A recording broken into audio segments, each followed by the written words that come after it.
Hola Adriana, estoy muy emocionado por esta conversación. Bienvenida a Levantando Podcast. Hola Fran, al contrario, un honor estar por fin contigo después de escuchar a muchos colegas que ya has entrevistado previamente. Ya, por fin nos toca entrevistar a ti y siempre me gusta empezar con un poquito de contexto. Estuviste en Nafin, en el INADEM, Fondo de Fondos, Santander, para luego fundar 1200 BC. ¿Cómo nace este fondo de fondos? Fíjate que es una historia muy época pandemia, ¿no? Nace de manera digital y de sumar fuerzas de mi socio, que es el founder de la idea y del concepto de 1200, que hace como una escisión dentro de su fondo familiar y busca, ¿no? Justo hacer esta estrategia de hacer un salto de rana, ¿no? Un leapfrog en la industria de capital en etapas tempranas, de capital emprendedor, pudiendo construir puentes entre Norteamérica y Latinoamérica. Y de ahí surge la idea de buscar alguna pionera con, ¿no? Por no decir veterana de la industria de venture. Y es como nuestros caminos se juntan por muchos colegas del área de venture que le dicen, ¿no? Le dice, oye, Esteban, si quieres hacer una estrategia híbrida, que sea un fondo que invierte en fondos y que también invierte en directo, sin duda creo que Adriana Tortaja te puede ayudar. Y ahí nos empezamos, ¿no? A ser amigos, yo le decía, ¿cómo tienes la misma visión? ¿En qué momento naciste y nos separaron? O sea, nos clonaron los cerebros.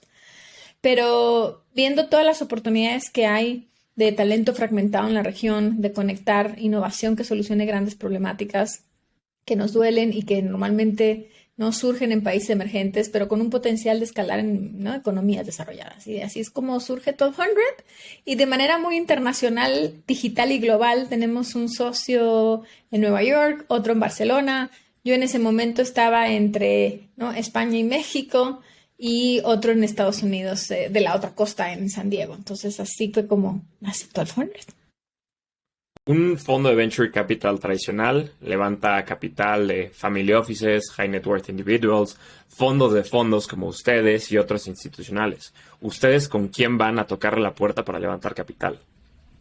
Es una muy buena pregunta y a nosotros nos gusta definir 1200 BC o 1200 BC como una plataforma de inversión centrada en etapas tempranas que invierte en gestores, ¿no?, tanto establecidos como emergentes, que den forma al futuro de la humanidad a través de invertir en innovación y también en startups, ¿no?, que con tecnología den esas soluciones.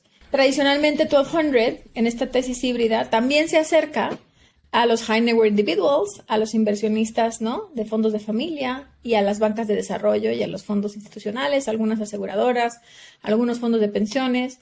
Tiene mucho que ver con el tamaño objetivo del vehículo, a qué tipo de LP le puedes hacer llegar un pitch, ¿no? O un pitch deck.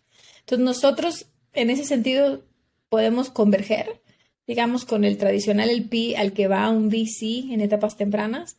Sin embargo, también podemos abarcar aquellos otros institutionals o inversionistas que tienen, ¿no?, más capital, que son también más pacientes en sus estrategias y que buscan colocar cierta parte de su presupuesto a las regiones en las que les queremos dar exposición.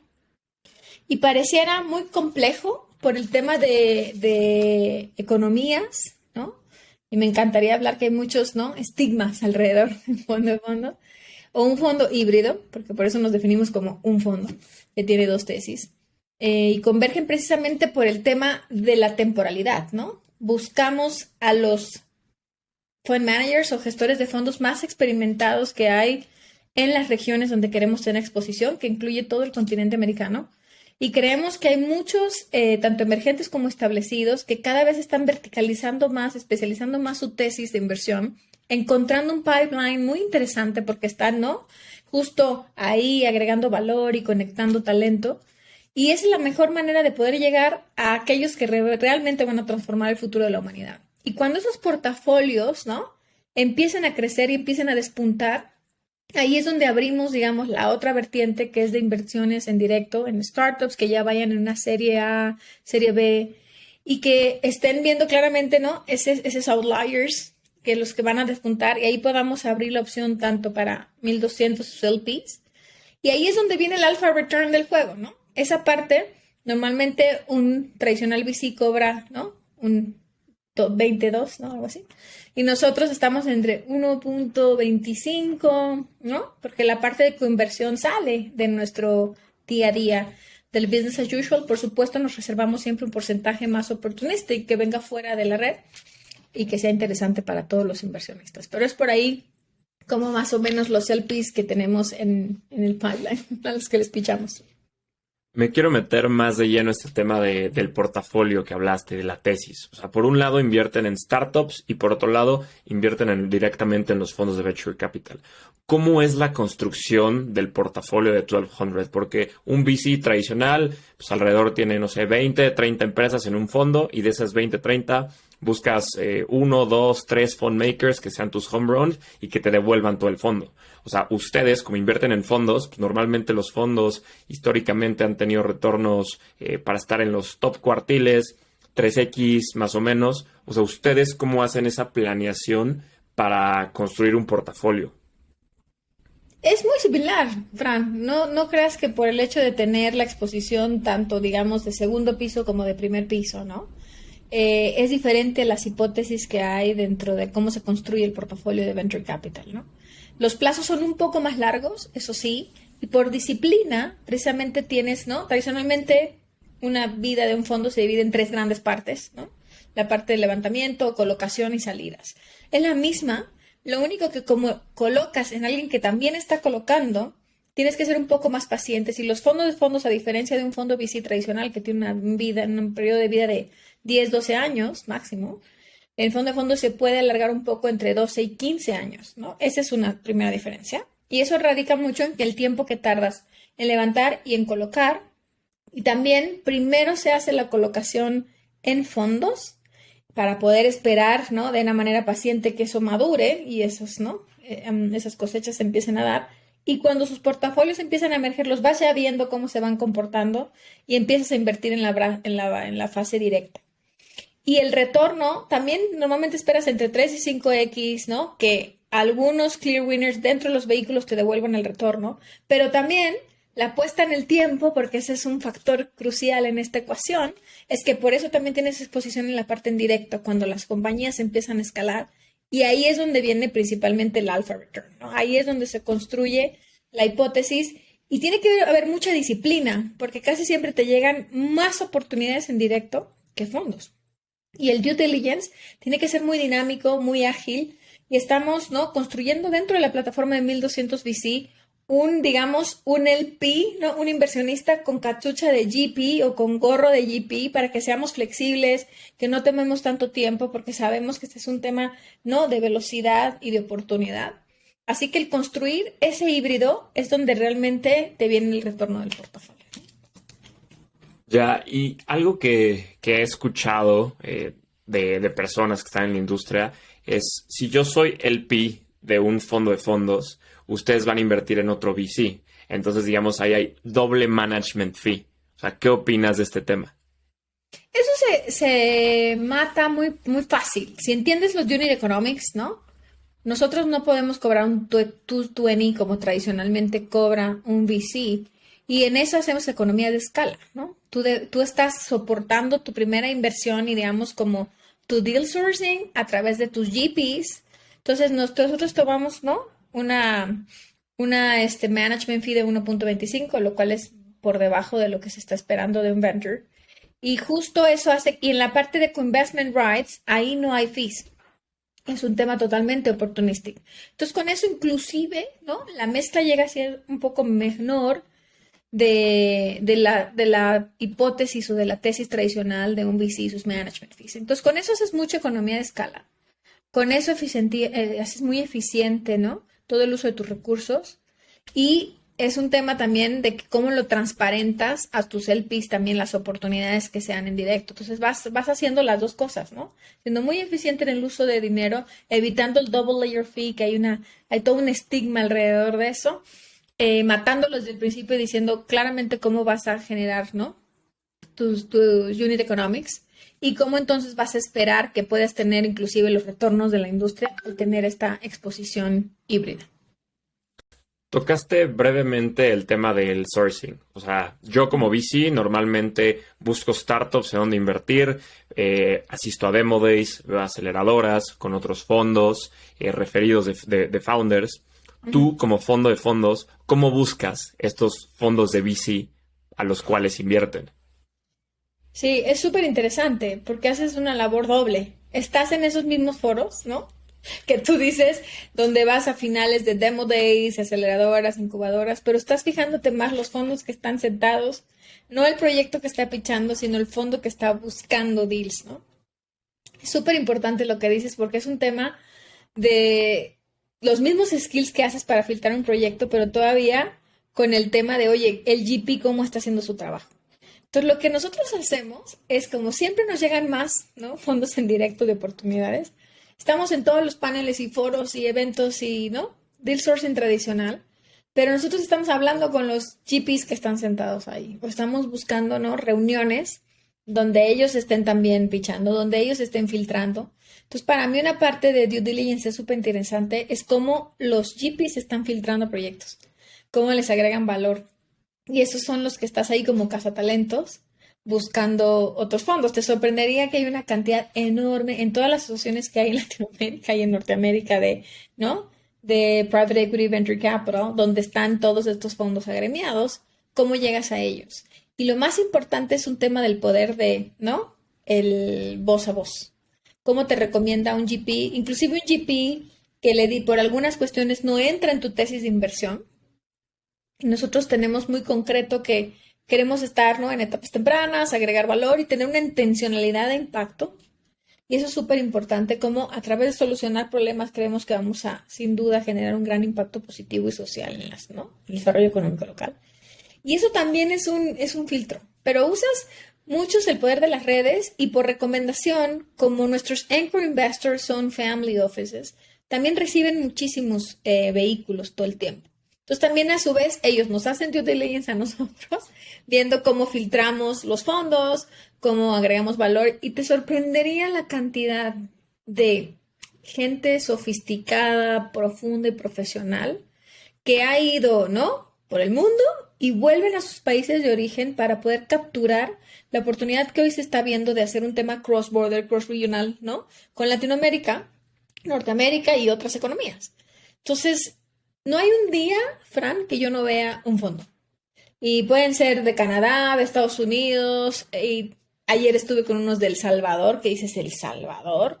No sabes qué cuates, o sea, vienen también de un family office, hicieron su piloto, uno vivió 10 años en California, otro 10 años en Boston, y se juntaron para hacer un fondo desde, ¿no? Su origen con el tema de North LATAM, que no lo había escuchado, pero agarran de Colombia, ¿no? Centroamérica, Caribe y México, y esa es su tesis para conectar valor. Tienen una tesis increíble y dices, pues todo te llega de voz a voz, y si no, no hubiera llegado a ellos, ¿no? En este proceso de due diligence con los fondos, ¿qué es lo principal en lo que te fijas? Tanto soft skills de los GPs como track record, ¿cuáles son estos factores que mueven la aguja para un lado sobre si decides invertir o no en estos VCs? Mira, yo creo que la parte que cuidamos más en nuestro análisis es que se centren también en la creación de valor interregional, ¿no? Y que estén buscando estas tecnologías transformadoras que sin duda van a incrementar, ¿no? Digamos, la mejora del ecosistema humano y planetario. O sea, sí somos muy profundos y buscamos, sabemos que en Latinoamérica nos vamos a encontrar fondos que estén más enfocados en buscar, ¿no? Sectores claves que estén siendo como tech base o tech enablers, ¿no? Facilitadores de las pymes, tecnologías que estén dando soluciones a cierta población. Y en Norteamérica estamos buscando que tengan una tesis más hacia deep tech o tecnología de frontera, que estén buscando cosas más que eventualmente generen disrupción en el mercado. Pero nuestro mandato es permitir este cambio, ¿no? De sistemas mediante el compromiso de podernos construir una red de más de 1,200 stakeholders en el continente que puedan influir en más de 1,700 millones de personas que son los que vivimos y podamos construir un futuro más sostenible y próspero. Entonces, esa misión está muy clara y buscamos además, y ya me preguntas más específico en tamaño, sin duda, si nuestro tamaño objetivo son $100 millones con un hard cap de 150, que para hacer un primer fondo es ambicioso, pero con la tesis híbrida permite el espacio para construir un portafolio que esté balanceado 50 y 50, un poco lo preguntabas antes, ¿no? O sea, 50% a fondos, que podemos invertir entre 12 y 14, 50% inversiones en directo, y como ya vamos a Serie A, Serie B, sería más o menos el mismo número de transacciones, entre 12 y 14. Y lo que queremos es que los fondos, por supuesto, uno sean de menor tamaño que nosotros. Queremos tener una participación representativa, que no seamos más del 10%. Por supuesto, queremos muchísimo en el poder de los minorities y que tengan esta claridad de visión de estar buscando los, como se conocen en Norteamérica, los underdogs, ¿no? Aquellos que están realmente generando negocios muy estratégicos, que quieren, ¿no?, transformar el mundo con tecnología y que están muy claros en su propósito de generar retorno económico a través del beneficio, ¿no?, y el impacto social y sustentable. Y eso creo que no lo tienen todos, y es una principal diferenciación, pero cada vez me sorprendo que cuando escucho, ¿no?, los pitches de los fondos, lo tienen muy en su ADN. Están naciendo por una motivación y un propósito de construir una propuesta de valor diferente, de agregar valor en etapas tempranas, de estar ahí por the long way, ¿no? E incluso saben muy bien cómo hay que hacer reservas para seguir haciendo inversiones y mantener las posiciones. Y eso es algo que para nosotros es muy importante, que haya una disciplina. Y a veces nos llegan oportunidades de todos lados y tenemos que ser como, si quisiera entrar en ti, pero tenés que tener estos requisitos, ¿no? Y estamos viendo proyectos que están desde tamaños objetivos de $20 millones hasta $100 millones, ¿no? Que tienen estas tesis cross-regional o que son muy específicos en alguna vertical, AgTech, EdTech, y que ya van en sus fondos, algunos sí uno, pero con una trayectoria de haber manejado fondos muy relevantes en la región, o que ya van en su fondo 2 o 3 y tienen muy claro la hipótesis y están pasando ahora de ser del de 20 millones a 60 al 80, ¿no? Y esos también son muy interesantes para nosotros. Hablaste de toda la tesis que buscan ustedes en los fondos, pero ahora, como Venture Capital, una de las principales, digamos, uno de los principales factores que marcan el porqué de una decisión es el equipo. O sea, se escucha mucho el equipo, el equipo, el equipo.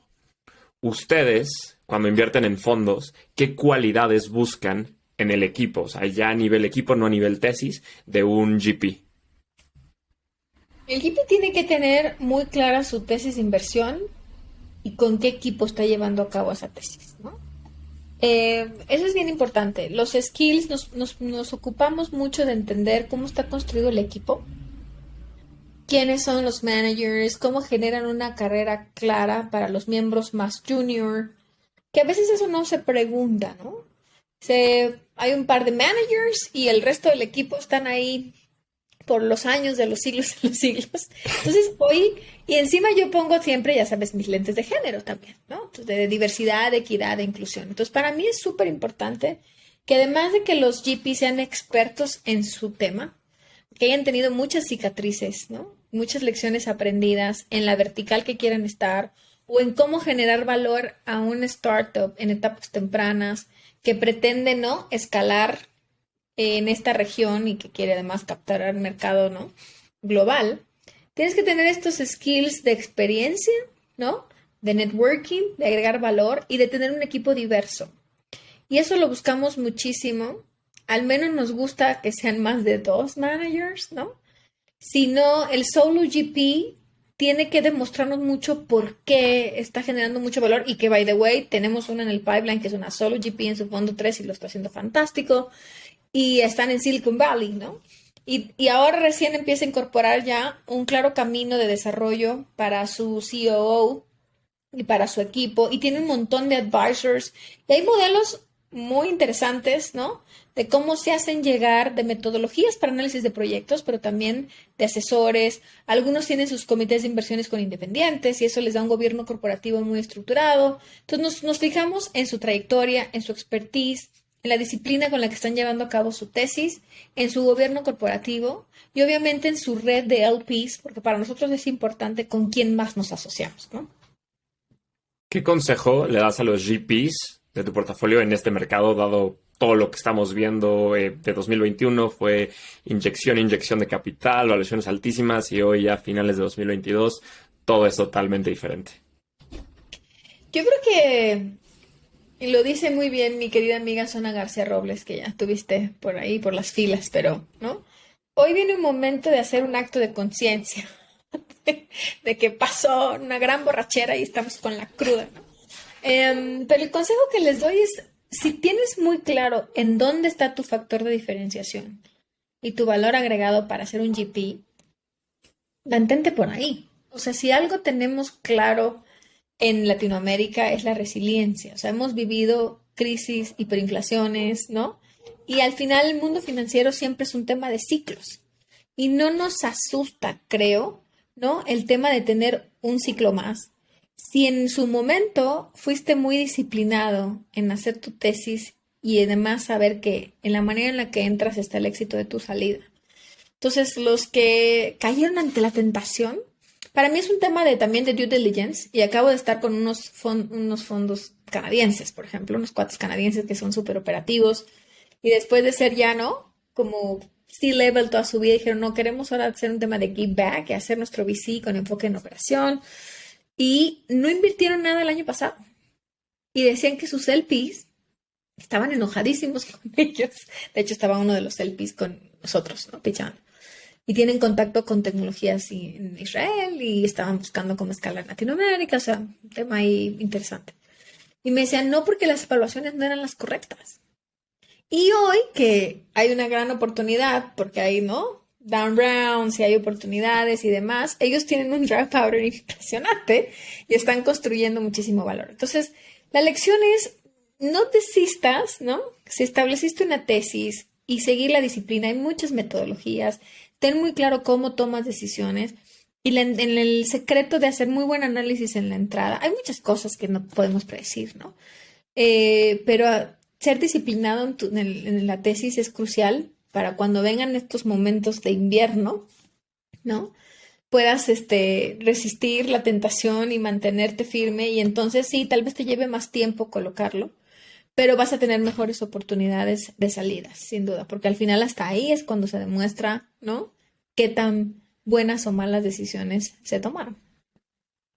Adriana, ahorita quiero retroceder un poquito a dos experiencias. Me voy a ir una pregunta a una, la otra pregunta a otra, que creo que han forjado tu manera de ser VC. Y la una es Kaufman Fellows. ¿Por qué decides hacer Kaufman y no un MBA? ¿Y qué beneficios tangibles has visto en tu carrera dentro de este ecosistema gracias a Kaufman? Y si pudieras brevemente explicar qué es Kaufman, también te lo agradecería. Claro. Mire, Kaufman Fellows para mí sin duda es un parteaguas, así que bueno que lo dices. Es el mejor programa que hay a nivel global para venture capitalists y desarrolladores de ecosistemas de innovación y emprendimiento. Eso es bien importante decirlo. La plataforma, ¿no? Es para actores de ecosistemas, ¿no? El emprendimiento de innovación y que invierten en venture capital. Y lo más interesante es que no solo va para los fund managers o gestores, sino que también abrazan a los diferentes actores que están alrededor del ecosistema de venture, emprendimiento e innovación, el PIS, agencias de gobierno, ¿no? Diferentes asesores. Y eso hace que la experiencia sea muy rica. Yo he hecho mi maestría, o sea, yo estudié finanzas, hice mi maestría en desarrollo sustentable y políticas públicas. Y después me empecé a meter a temas más de Open Innovation y Corporate Entrepreneurship en Berkeley y empecé a especializarme en este mundo, ¿no? Híbrido público-privado. Y cuando Kaufman llega a mi vida, yo manejaba un fondito de la banca de desarrollo, el fondo Conacyt Nafin, para invertir en innovación científica y tecnológica mexicana, que estuviera en su ronda de $1,000,000, ya sabes. Nosotros poníamos 700,000, buscábamos 300,000 del sector privado y eso nos llevó a hacer una ingeniería inversa terrible porque ni el sector privado quería invertir en minority right, no había minority rights, no existía la SAPI, no existía nada de eso. No sabían cómo ser un angel investor, los chavos no sabían bien cómo pichar o los emprendedores no eran tan jóvenes como se esperaba, ¿no? En el estigma del garage story y demás. Entonces fue súper interesante y los científicos tampoco querían lucrar con el conocimiento. Entonces, fue todo un tema de construcción de ecosistema y creo que Kaufman llega cuando justo habíamos cumplido, ¿no? El primer gran hito de los primeros 5 años, invertido el dinero, habíamos trascendido 2 administraciones y seguíamos. Me decían, oye, mis consejeros, cuando les propongo el que me apoyen para irme, tenía que sortear dos barreras. Una, que yo estaba administrando un fondo que tenía más recursos públicos que privados. Y dos, que no era como una firma tradicional, ¿no? De un management company, de un GP. Era un fideicomiso, ¿no? Y traíamos las cosas como que queríamos hacer las mejores prácticas. Y ahí fue mi primer reto. Cuando voy, yo creo que a las entrevistas estaba tan nerviosa. Pero cuando cuento que habíamos hecho, ¿no? 43 inversiones con 30 millones de dólares, super early stage, triplicando el dinero con recursos públicos y los casos de éxito que teníamos y la sofisticación de los proyectos que habíamos tenido, me dicen, oye, es que has hecho mucho más que un VC y no sabes bien cómo venderlo. Y además lo más interesante es que podrías escalarlo a nivel país y a nivel región, ¿no? Y ahí empezó mi field project, ¿no? Mi proyecto porque cuando entras te dicen, bueno, ¿y qué quieres hacer cuando salgas de Kaufman? O sea, son 2 años, es un programa de 2 años donde vas cada Q a Silicon Valley o al ecosistema más vibrante que esté en ese momento, ¿no? Entonces, una vez al año está la reunión global y cada trimestre estás en tus, ¿no? módulos. Y la gran diferencia de un MBA es que yo ya tenía, yo soy muy curiosa y he estudiado y trabajado siempre. Entonces, tenía como mucha experiencia en operación, en trabajar en liderazgo, pero me faltaba en los fundamentals del venture capital, ¿no? Y imagínate además con la sueño guajiro de hacerlo, convertir eso en una industria en el país. Era súper ambicioso. Y Kaufman dijo, esta chica vale la pena, yo creo que la aceptemos. Y inclusive tuve que pagar a plazos, ¿no? Y fue muy interesante. Y post-Kaufman, lo que hice de proyecto ¿no? de trabajo fue lo que después se convirtió en la política pública nacional de apoyo al capital emprendedor. Y lo que hicimos después, ¿no? En Instituto Nacional del Emprendedor para empujar Emerging Fund Managers, para entender que en cualquier intervención pública-privada hay que entender dónde está tu rol y la intervención tiene que ser muy favorable para entender dónde apoyas la oferta y la demanda. Entonces, ¿cómo se mide éxito? ¿Cómo no distorsionas la industria? Entonces, poniendo capital disponible para nuevos managers de una manera donde no se distorsionaba nada, dábamos incentivos digamos, topando nuestro retorno y el resto de retorno se daba al resto de inversionistas que habían entrado y a los GPs. Y del otro lado, ayudamos a construir un portafolio más fuerte, ¿no? Que los proyectos estuvieran listos para levantar capital. Y era todo el tema de apoyar emprendimiento de alto impacto. Y cómo construíamos una plataforma de visibilidad a los actores del ecosistema. Y la definición justo de emprendimiento de alto impacto fue la que acuñó después los países de la Alianza del Pacífico. Y todos los temas de apoyo a la industria capital emprendedor y apoyábamos también a los fund managers para que se capacitaran y muchos colegas míos, Kaufman, fueron pasando por esas convocatorias, que eso nadie lo sabe, pero incluso Kaufman Fellows aplicaron también para fondos. Y si tú cumplías con los requisitos, ¿no? Fue muy interesante el ecosistema effect, ¿no? Y el X effect. Al final, todos en la industria venture hablamos de un múltiplo que se logró. Y creo que si yo no hubiera estado con la red de Kaufman, que es un tema más de learning by doing, ¿no? Tienes que estar en un fondo y tienes que tener claro qué agente de transformación te quieres convertir, qué tan ambicioso quieres llevar tu estrategia. Y eso hay toda una serie de ayuda, de gente con cicatrices, de mejores prácticas, están ¿no? Los bestsellers están sentados contigo hablando. Y es todo un ambiente de colaboración y de un compromiso de hacerlo hasta su máxima consecuencia, que de verdad todos los días te levantas pensando cómo puedo hacer más con lo que tengo. Y eso creo que es lo que más me deja Kaufman. Y que después de INADEM seguí en Fondo de Fondos y creamos otra parte, no solo el área de Ventures, sino el área de Impact, de LATAM Impact Fund of Funds, trabajar, ¿no? en equipo con co-managers que fueran más expertos que tú, pues México todavía era muy nuevo. Y todo eso creo que hoy, de verdad, verlo un poco en perspectiva, es lo que origina que yo sobreviviera todos los cargos, porque tenía una misión muy clara. Y me decían antiguos jefes míos, pues que si no lo haces tú, nadie lo va a hacer, ¿no? Y logramos, pues, que pasáramos de tener, ¿no? 5 VCs a principios o 3 VCs a principios de los 2000 o 2010, inclusive seguían manteniendo, a tener hoy casi 50, ¿no? En diferentes caras, a tener mucha presencia internacional, mucho movimiento startup internacional, a cambiar los atributos de marca al país y el país viendo como una región, ¿no? Muy, muy interconectado con Latinoamérica y Norteamérica, que es su partner natural. Wow, qué interesante. O sea, de toda tu experiencia en INADEM, eh, que ahí nacieron alrededor de 30, 40 fondos, si no me equivoco, en México, que fueron 45. del PIS. Ujú. 45. 45, 45 fondos nacieron gracias al INADEM.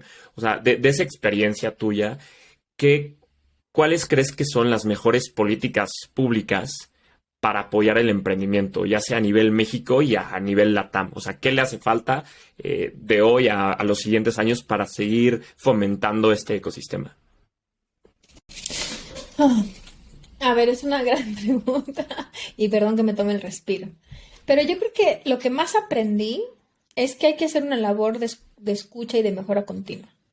El INADEM surge y yo llego al INADEM de estar en los talleres que se hicieron de co-creación del concepto de darle la vuelta a lo que era la subsecretaría de la pequeña y mediana empresa dentro de la Secretaría de Economía. Había una agenda muy clara de apoyar el tema del emprendimiento como el motor de transformación, ¿no? Y de desarrollo económico y de cambiar estos atributos, ¿no? Ligado a la innovación. Entonces, cuando la agenda pública, ¿no? Tiene dentro de su checklist o de sus top list el tema de emprendimiento y la innovación, va ligado a la inversión, siempre. Entonces, cada agencia de gobierno, Fran, tiene recursos para hacer algo, ¿no? Hay agencias que tienen recursos para hacer grants o recursos no reembolsables que tienen que ver con un tema de educación, ¿no? De formación. El retorno es una sociedad más sofisticada, una persona más especializada, más profesional, pero no hay un retorno económico, sino es un tema de impacto, ¿no? Es un retorno social, digamos.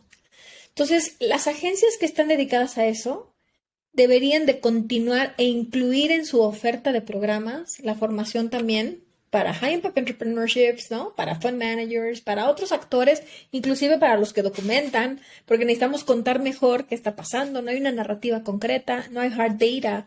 Entonces también tendríamos que estar invirtiendo en quien estuviera documentando lo que está pasando.